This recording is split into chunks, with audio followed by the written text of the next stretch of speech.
یانی ئاراد میوانداری ئاکری کرد لەو یاریەکەوە لە هەفتەی حەفدەی خولی نایابی کوردستان 28 خولەکی لێوە بەڕێوە چوو بوو، بەڵام بەهۆی زۆری ڕێژەی تەم دواخرا بوو. یاریەکە لە پیرمام و لەسەر یاریگای یانەی ئاراد تەواو کرا. لەو حەفدە خولەکەی لە نیوە یەکەم مابوو لەگەڵ 3 خولەکی کاتی زیاد کرا و هیچ ڕووداوێکی گرنگ بەدی نەکرا.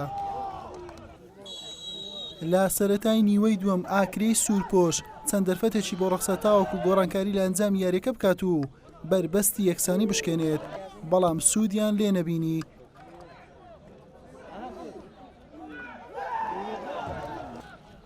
ئارارات ئەم دوو لێدانە سەرەی بۆ ڕێککەوت، بەڵام ئەمیر و ئیبراهیم ئاراستەی گۆڵیان نەکرد. ئەم دەرفەتەش مەترسیدار بوو لەسەر گۆڵی یانەی میوان، بەڵام گۆڵی لێوە بەرهەم نەهات. لەم لێدانە ڕاستەخۆیشتون بۆ فریادڕاستی ئاکرێ دوجار و لە خولەکی 86 مستەفا حەنون بە ئەسیستی دلۆڤان شینۆ گۆڵ یەکەم و پێشکەوتنی بۆ ئاراد تۆمار کردو. تیپەکەی هێندەی بەدەستێنانی ناسناوەکە دڵخۆش کرد. یاریەکەش بەم ئەنجامە بە کۆتا هات.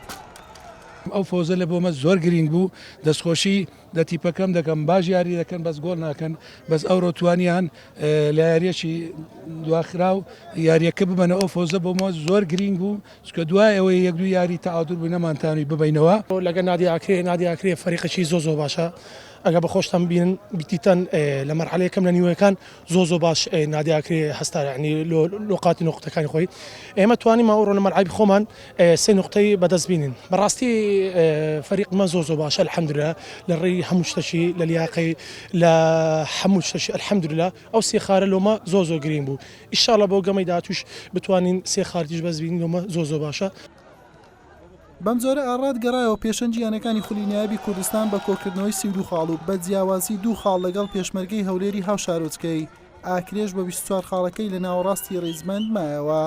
حوسێن محەممەد، کەناڵی پێام، پیرمام.